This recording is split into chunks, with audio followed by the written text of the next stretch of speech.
On the morning of June 20th, 2011, the world lost a very special person, and we lost our brother. We wanted to make this tribute as a celebration of his life, but also we wanted to make it to let you know why we loved him so much and why we're going to miss him.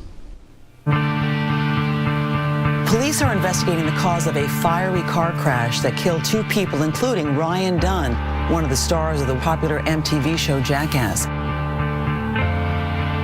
According to police, 34-year-old Ryan Dunn was speeding over 100 miles an hour when he crashed into this wooded embankment. Dunn's car caught fire, the impact and flames killing him and fellow passenger Zach Hartwell. Ryan was real. You know, he didn't put on some character to be on TV. He was always himself. Dunn and I were hands down best friends. Ever since he moved to Westchester, we've pretty much been attached at the hip.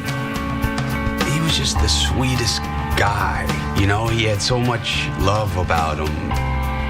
He made us smarter, he made us funnier, he made us sweeter. He brought a lot of love to the group. He looked like everybody's best friend. He was. He was the nicest guy that you would ever want to know. He never wanted people to be upset. He just wanted everything to be, you know, let's all laugh for a while.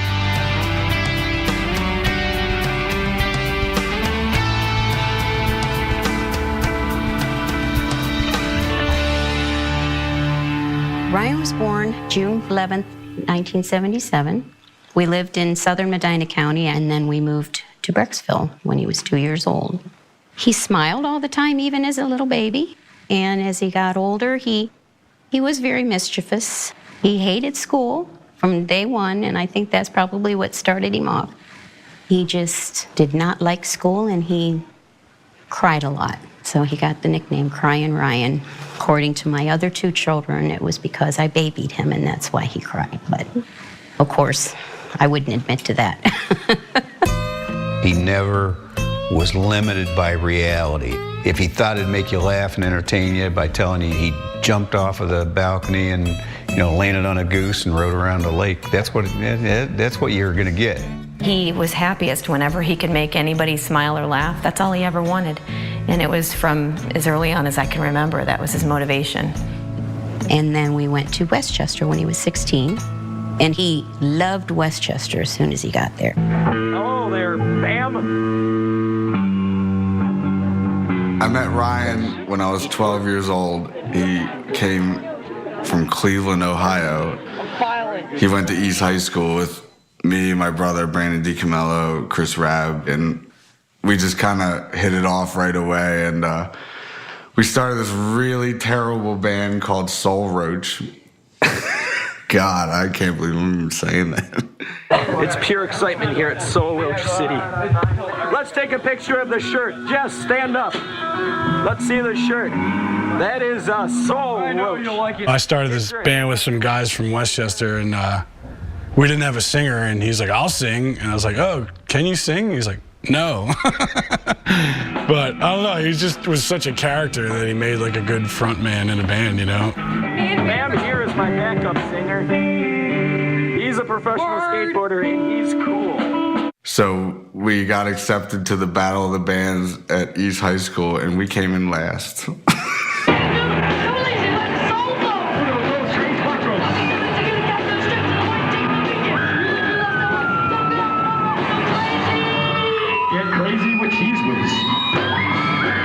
So yeah, Dunn got to the school, met Bam and Jess, and was immediately in trouble, filming all kinds of stuff in the bathroom. Take 402.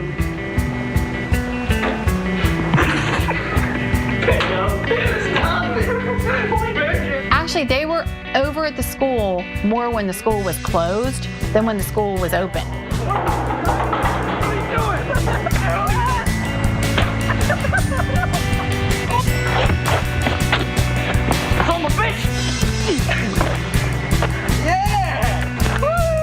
Bam kind of pushed the, filming things, and we were all just friends.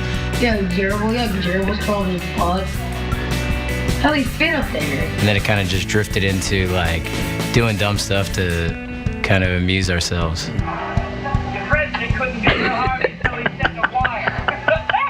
As the years went on, we realized that why not just put the stuff out on a video since everybody's asking for it anyway. And that's when CKY started.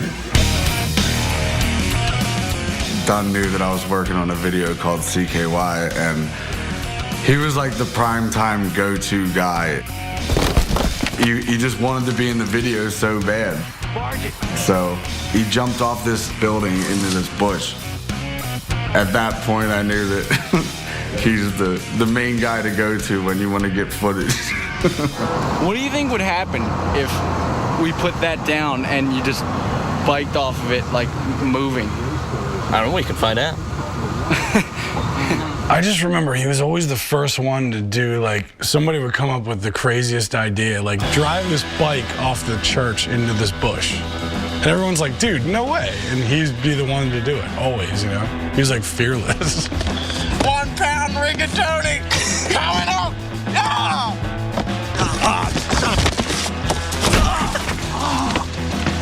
I had no problem, like, you know, crapping myself or doing the gay rollerblading, but as when it came to like jumping off roofs and riding bikes or whatever he was doing, it was like he just would go for it.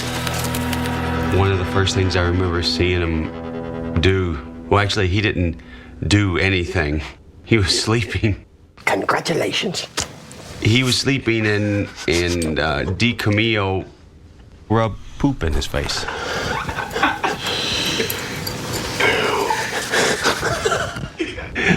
He did great in that. He woke me up by putting on my face. Oh, can just get even or something. I'm gonna kick him in the face. I'm gonna break his nose. Just dump jelly on him or something. Jelly? The guy put on my face, and you're talking about jelly. We waited for D. Camillo to go to sleep. Sure enough, he goes up and pisses right in his mouth. He got like maybe a half a gallon of good piss in his mouth.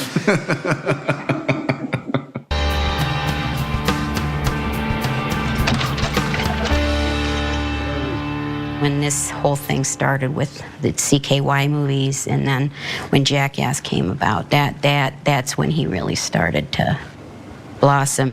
Oh, my name's Rick. Rick, did I meet you before? Probably, but probably not. Ryan. I don't think you did. Yeah. First time I met Ryan was when we went to Westchester to start filming the first season of Jackass. But I knew who he was just because I'd seen, you know, early CKY videos, and I was already kind of a fan. No. We go to Westchester to shoot with Bam, and we get introduced to Ryan, and we pretty much knew right away that we had a brand new ace in the hole. The first thing we shot on that trip was him jumping into the poo water, the poo dive. Why not just jump in the toilet and swim? I don't know. It makes him happy. So how often do you jump in the poo stew? This would be my first time in an actual poo stew, but I've jumped in it. One of my favorite things about it was discovering Ryan's weird homemade prison tattoos in his underwear region. Look at these haggard tattoos. I ain't the sharpest knife in the drawer, but I know enough to know. What is that? Is that weights right there? You gotta be tough. What does that mean? I don't know. How did the poo dive come about? I'm void of any talent, and I needed to make a living, so I jumped in. I'm Ryan Dunn, and this is poo diving. It's gonna be done. You gotta be tough. Dude, I blew that shot. You gotta do it again. So after Dunn jumped in the waste treatment factory, he reeked so bad that everybody was allowed inside the house to eat dinner, but my mom made a table outside, and he had to eat alone because he reeked too bad. To add fuel to the fire, they started throwing footballs at me, so needless to say, I didn't enjoy my food that night, and I stunk. And it was awesome. I didn't shower after the poo dive for at least a week, I know that, and it could have been much longer. I can't remember the last time I showered. Don't buzz a barf here, dude. This sucks. No, he's a dirtbag. Like, I mean, not morally, but physically, he was just a filthy human being. It's pretty funny always seeing Dunn do something and get super dirty. And we'd be done shooting for the day, and everybody go back to the hotel or clean up, and we'd all go out. Dunn would be in the same shirt, same jeans, barely like wiped off the dirt or mud, whatever we were in, and be at dinner at the bar that same night. He usually smelled really bad. He would not bathe. Hated water. It's not fair. Oh, Mr. Have a sweet smile. All the women like you. Ooh. People like me have to go around diving in the every day. Hey, man. Well, you got a tough job. Oh, look at me looking pretty everywhere I go. You gotta work with what you got. Let's go. He didn't shave. He didn't wash his hair. He didn't shower. I think we purposely wrote things to throw him in water just so we could get him clean. Go.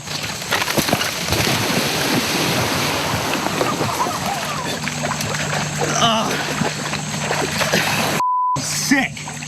The bungee launch, I hated that, and that was like 10 years ago. Imagine how much I hate it now. I've got 10 years to marinate on hating water, and now here I am back, getting tossed into water. It's a huge, big, disastrously annoying circle. Damn it. Another miserable water situation for Ryan was on number 2. Basically, we put Ryan on the roof of a van on a pair of water skis, and then Preston was gonna drive the van and hit the brakes right when the van hit the water, and he's supposed to water ski across the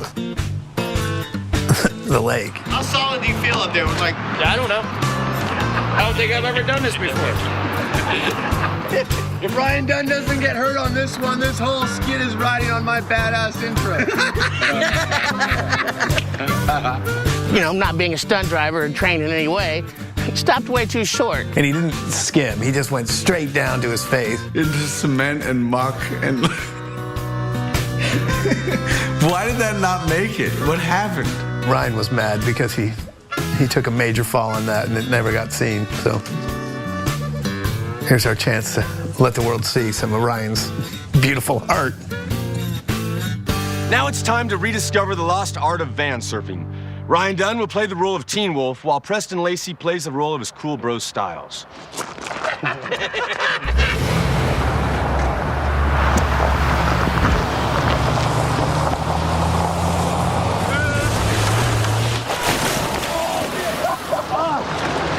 You ass! You all right? Yeah, All right, you. my God. Yeah, Ryan, that water really wasn't that deep. No. Man, you look all right. You want to know where I landed?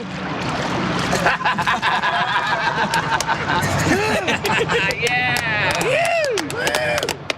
He ate pure and I highly recommend to never do that, kids, because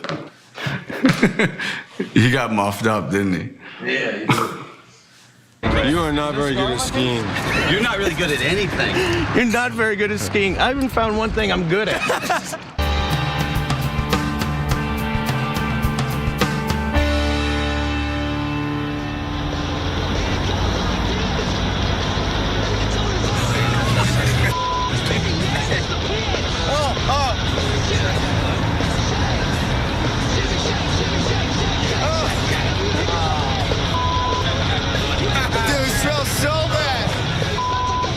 In the early days, just meeting Ryan, I was just trying to figure out how to write bits for him. So I was like, well, what are you good at? And he's like, oh, I like to BMX a lot. Get him! Show him who's captain! He already said he rode BMX, and then, like, further investigation, I found that, yeah, he does ride, but he doesn't really ride away from anything.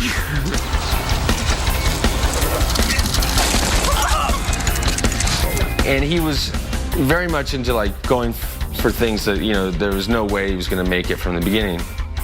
And it wasn't because he was so brave either, but he was just, you know, he was willing to accept what was going to happen to him. That's why we call you Dr. Kick-Ass. Now hit it.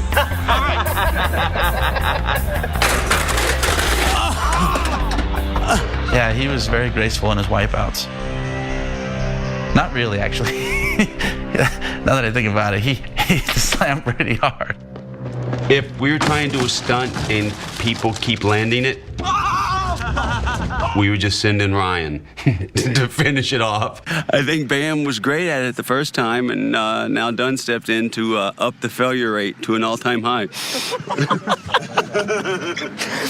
I don't think he ever landed anything except for on his face, which worked for us. If he wasn't pranking you or trying to get you while we're filming, then outside of that, he was like the most genuine rad dude.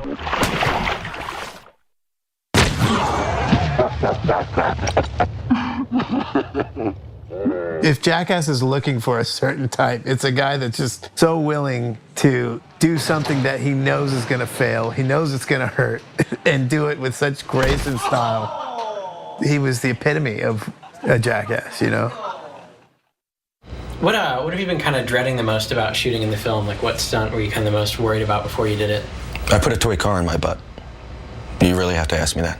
We were filming the first movie, and Steve-O was supposed to shove the car up his butt, but Steve-O had just told us that he's not going to do it. Put it this way, Bam. What's the point of being in a Hollywood movie if every mother that sees the Hollywood movie comes up to you and says, "Hey, saw you shove something up your ass"? You're that dude who shoved the car up your ass. I mean, really. Ryan Dunn walks in. I go, "Well, Steve-O just told us that he's not doing the car up the ass bit." And Ryan's like, "Well, someone's got to do it." And right then the light bulb went off in my head. I'm like, "Ryan, you're right. Someone does have to do it, buddy." I mean, it just has to be done. It's too good not to be done. I'll do it. I mean, and I want to. Don't think I'm crazy and I want to go get hurt or I want to shove things into my butt. I just know that it'll be funny, so I'm going to go do it. Now I'm lubing up. You can't see the car. The little toy car. Because I'm going to put it in my butt. He just did it like a champ, by the way. I mean, he was chilling with that thing in his butt for the whole day. And it was just one camera and done, and I don't think anyone could have pulled that off like he did. Well, that's not part of you. That's something extra. I would have known if I ate that. No, you won't be able to swallow that. That's just a car toy. Well, how did a car toy get there? Maybe you stuck it up your ass. I didn't stick anything up my ass. Butt X-ray was and probably still is the best thing we ever shot. Just go to the doctor, you don't talk to anybody, your girlfriend or to your boyfriend or to whatever. You don't tell nobody, right? He already knows that too many people. Whenever anyone asked, who he was, if it came up in conversation, I'd say he's the one that's famous for shoving the car up his ass. Mm-hmm. And that was really, that's the best way to describe him, because that's what he always said. That's what sent him into the new echelon. I mean, to be honest, dude, whether I wish I did it or not, I didn't have the balls you had, dude, and that's all it takes, dude, to win. You know what? I think because, Dunn got caught shoving that tiny Corvette up his butt. And caught. And everybody talks about it. So I'm like, well, if everybody remembers that, then I'll do anal bead kite. And then ever since that, I'm like, branded on my ass. I don't care.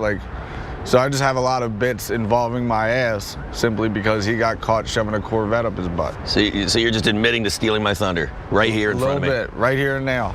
Jesus. That's what you get, enough of the gruff. Bam and Ryan always stayed so close. I was super good friends with Ryan, but they've always been super tight. Knoxville has prescription lotion, and that's all he uses. And I got it. But I got something else. Horse. Where do you even get horse? From a horse, idiot.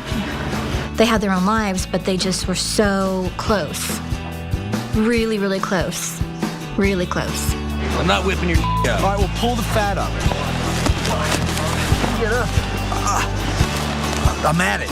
You're at it? Couldn't even call them friends. I'd call them like big brother, little brother, and Dunn being the big brother. Welcome to Manchester. Damn it. It's so not right.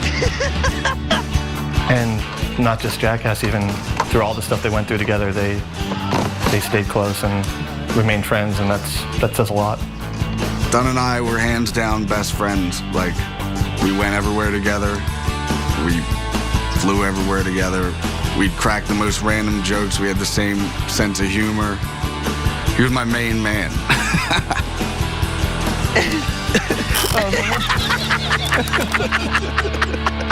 They were two best buds.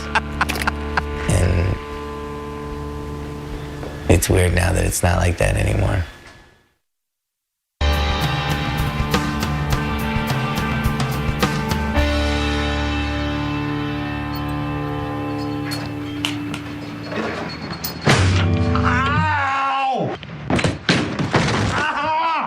When I first got to Westchester to do Viva La Bam, I was such an outsider. I didn't know Bam, I didn't know Dunn, I didn't know Deco or any of those guys, and they're such a tight-knit group.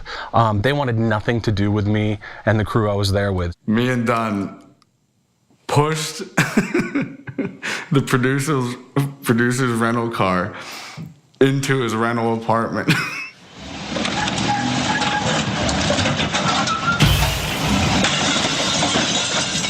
In my dream, I hear the sound of angels or sparkly miracle sounds, and as I open my eyes, the front end of my rental car was inside of the living room of my apartment.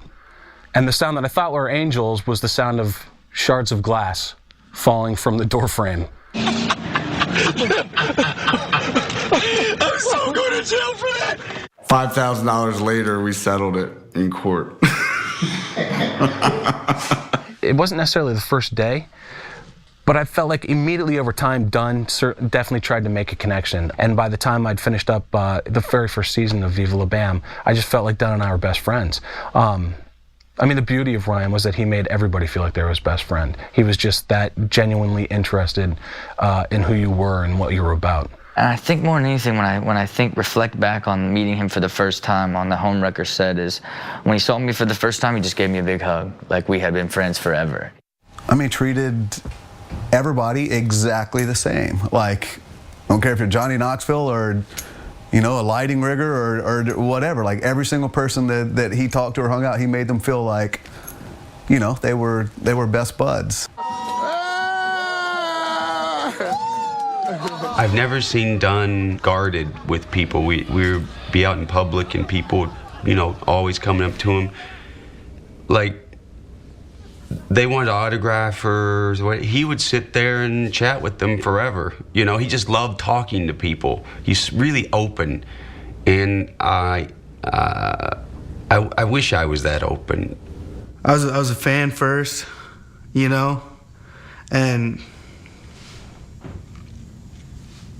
it's pretty rare to meet people and have them be as cool as he was.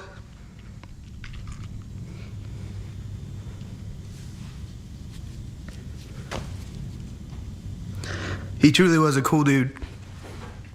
Out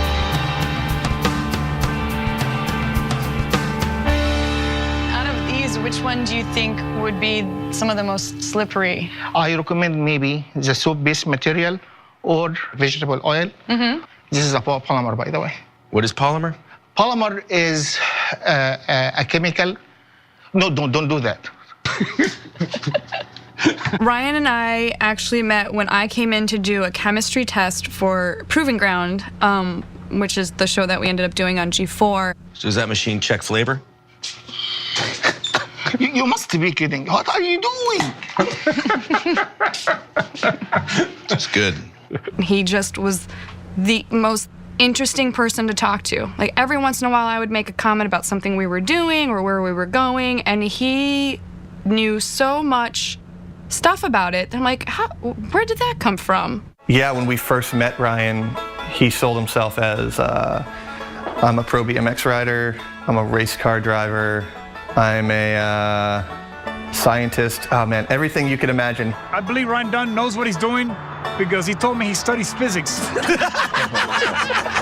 He's serious. He told us that. He's serious. He could hold a conversation about anything. He'd bullshit his way through it probably, but he actually did have he had a lot of knowledge up there. It didn't matter if I was talking about synthetic organic chemistry or, you know, process engineering, anything like that. Ryan knew something about it. And not only that, he probably had a company devoted to that particular expertise. Ryan was quite the entrepreneur. I'm not exactly sure how many companies he really had, but he definitely had a lot of business cards. Whether it was automotive design, wastewater reclamation, aerospace welding, exfoliating lotions for hands, RD Design, RD Motoring, RD Financial Solutions. He was telling me that he worked for some government agency that had aliens in captivity. And in fact, it was some of his connections, though, that really got us hooked up with the argon that we used for one of my favorite skits that we ever filmed, the chemical spill skit. Argon is an inert gas that kills oxygen, but it's really cool when it's in liquid form because it looks like mercury and sprays everywhere. Ryan hooked that up. I don't know where the hell he got the doer. I don't know how we got liquid argon. All right, I'll be back. Good luck. Don't drop it. And I don't know how we didn't suffocate in the van, but, you know, that was a lot of fun. Holy! Speaking of Ryan Dunn's business opportunities, the car stereo thing was one of them, and that led to a pretty horrific day. A kid from school lent him his Volkswagen Jetta so he could drive to the mall, buy a stereo system to hook it up, and he invited me, my brother, and Chris Rabb to go with him. So we're driving there, and Rabb's screaming in the back, just chaos. We got, like, you know, whoever playing on the radio just cranked, having the time of my life, and I'm speeding because I'm a punk kid. He's driving like 110 miles an hour to the point where Rabb grabs my seatbelt and buckles me in. 10 seconds later, we flipped 8 times in oncoming traffic. Like, not like a roll, it was like front to back to front to back. The car flips, opens up the passenger door, Jess flies out in the center median over the oncoming traffic. Yeah, Ryan was all bloody. They found me in the trees, and Bam broke the window with his head. Rabb was totally fine. My part of the car, like, nothing had happened to it at all, and I just kind of got out and was just confused. And look at everybody's just in panic, and there's cars like skidding out, getting out. Couldn't believe any of us were alive, let alone all of us. It was just the worst time of my entire life. And to this day, like, I hate talking to April, Bam's mom, about it because she hated me. And to this day, she probably still has a little bit of hate in her for that accident right there, and I don't blame her because it was horrible. Stupid kids do stupid things. I was pretty much terrified to ever get in a car with him, and, you know, I agreed to do the Gumball Rally with him, which was around the world in 8 days. Whenever Dunn was driving, I was seriously so terrified that after, like, the 3rd day, I was like, Dunn, you seriously need to stop at a sex shop and buy me a butt plug because I'm going to crap myself.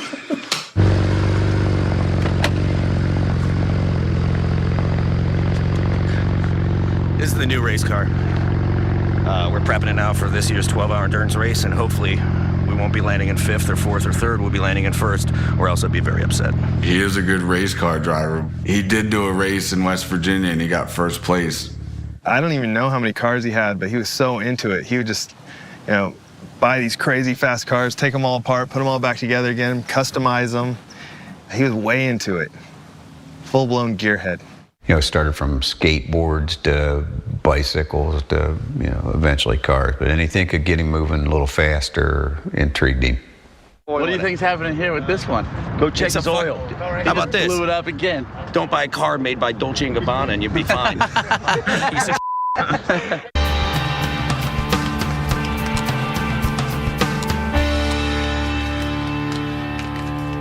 When we finished Jackass 2, the very ending of the movie, Dunn and I were attached with ropes around our feet, and a horse was going to come by full speed and just rip us out.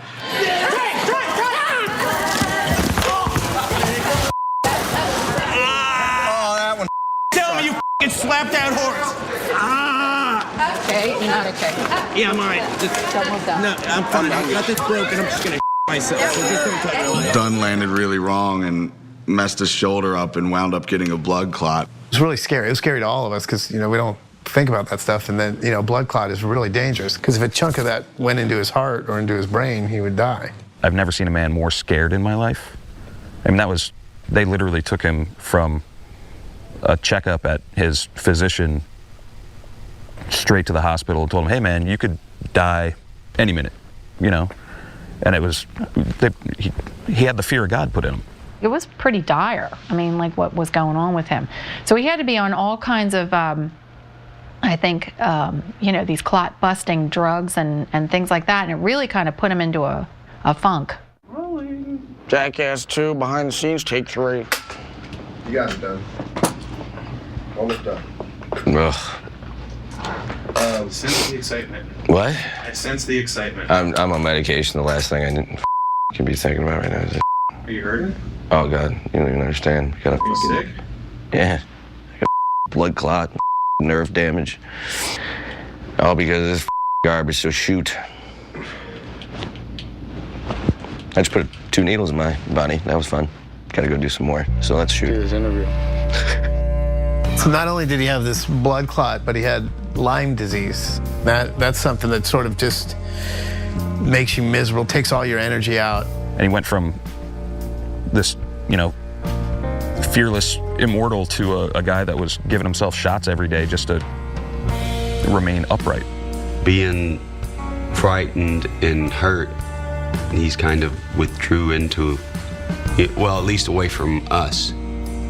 You know, he wasn't there for the 24-hour takeover or 2.5, and I didn't like him not being around. None of us did. He went in like this really dark place for 2 years, and you know, didn't want to be on film anymore, didn't think that he was funny. Even with us guys that, you know, lived down the street or lived with him or, you know, saw him every day, I guess he became kind of a recluse. I remember going to a Chinese restaurant and we came walking out and fans were running up to him and saying, you know, you're Ryan Dunn from Jackass. And it's the only time I ever saw in all the years that he was involved in anything. He said, no, I get that a lot. What especially moved me at the time, and even more so now, is just the way he talked about Angie, his girlfriend of 10 years, and how she stuck through and through all that, and how he was sort of amazing, you know, in his sort of classic Ryan self-deprecating way. He would just, you know, he's like, what is a woman like that doing with a piece of like me? I don't know, but just so grateful that she was in his life. That's the one thing that I know, that if Ryan's thinking of anything, that's the main thing he's thinking, is how much he misses Angie. She's just so strong, and she's funny, and she's beautiful, and she got Ryan, and she thought he was sexy with that disgusting beard. That's Angie, your girlfriend's face? She made a stupid face, and I took a photo, so when she was out of town, I got a tattoo. Oh my God. Angie is beautiful, but that picture really doesn't do her justice. No. When he introduced Angie, and I was like, what? How the did this guy get this chick? And then I was like, well, all right, so he's famous and he's on TV. And then he's like, no, this was even before Jackass. We had a lot of questions about that. That kind of blew our minds. I still can't believe it. And I would But he was a constantly handsome ask guy, him. you know? He's very handsome. He's very handsome, but He was always talking about how small his little penis was, though. What did he say? He said it looked he like... once referred to his penis as a button in a fur coat. Which we loved so much that we wrote that into our television show. It sucks. With Dunn gone, I think I now have the smallest penis on the Jackass cast.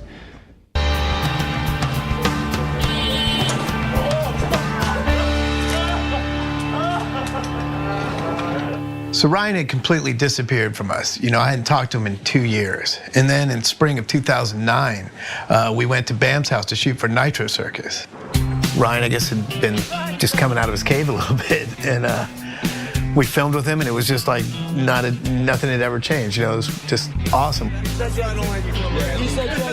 Shortly after that, we decided to do Jackass 3. You know, you could just see that he had come out of the fog, you know, and it was so clear and so fun to be around. I didn't want to do it at all, but once we started filming, I realized immediately that I was wrong. It was an awesome experience. I actually had more fun on this than I did on all previous endeavors we had. I laughed from beginning to end. I really did. And now I have new friendships because I really didn't like anybody. And now I like a good 20%. Who would have thought? You're not in that. He went through that dark period, and he came out of it, and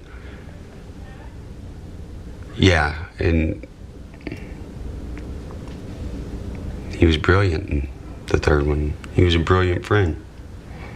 The last couple years, like, he's been, I think, just in a place where, you know, he was just really peaceful. I think he and Angie just were doing great, and I mean, like, he just really found out who he was. I love it here. I don't know about you guys. I am happy. A happy Dunn. This is me happy. Everybody. I like Happy Dunn. Dude, if you guys weren't here, I'd be supremely happy. And that's the weirdest thing. Like, people said to me, like, he was in such a good place that he was like almost ready to go or something, which, I mean, the guy's 34 years old, so that sounds stupid, but I mean, he just seemed like very happy and satisfied with what he's done, and for good reason, you know. That was one of the hardest things for me, or is one of the hardest things for me to accept, is that on one hand, that makes me happy to know that he was happy, but on the other hand, it's like, you know, why did it have to be so short? A mangled mess is all that is left of Ryan Dunn's car after an early morning accident on Route 322 and Pottstown Pike. There was some pretty high speed involved in this. The vehicle missed a turn, hit a guardrail, and went airborne and went through several trees, some sizable. So there was a very vicious collision involved in this thing. And now, friends and family are left stunned at how everything changed in a split second.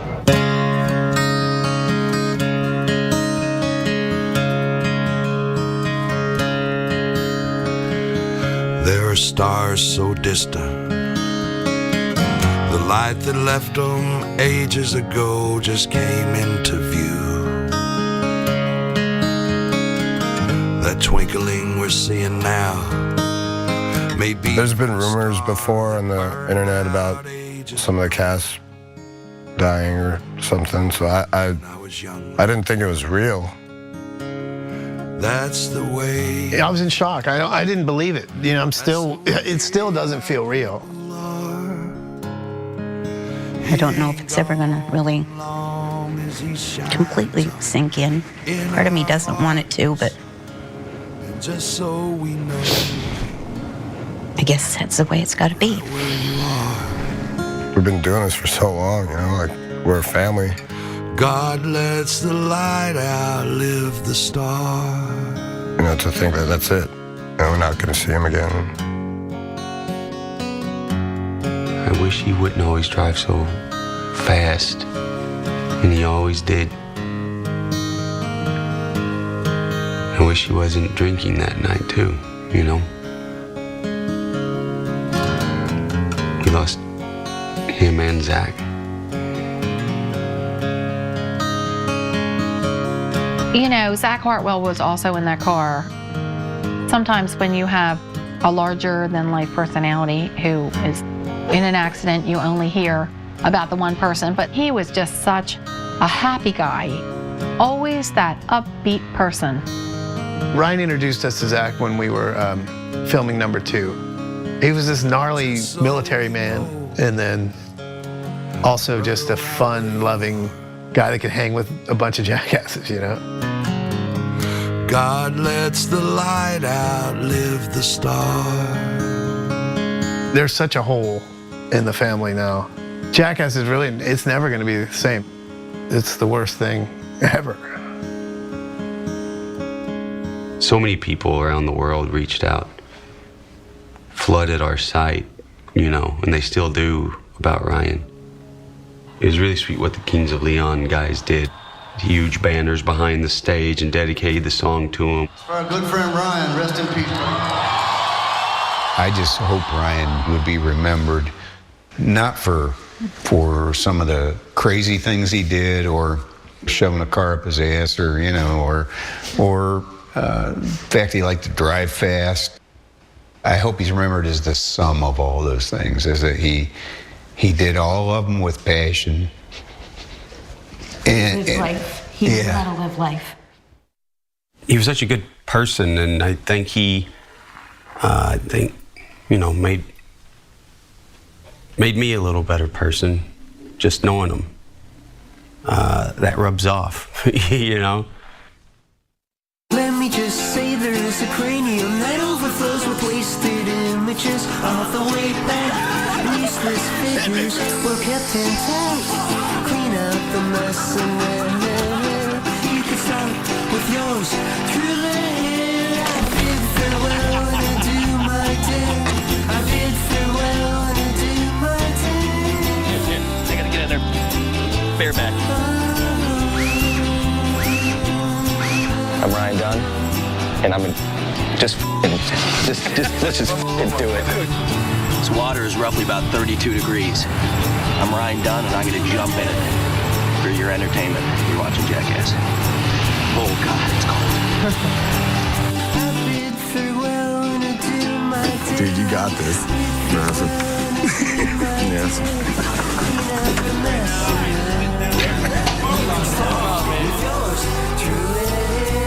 See you for that, dude.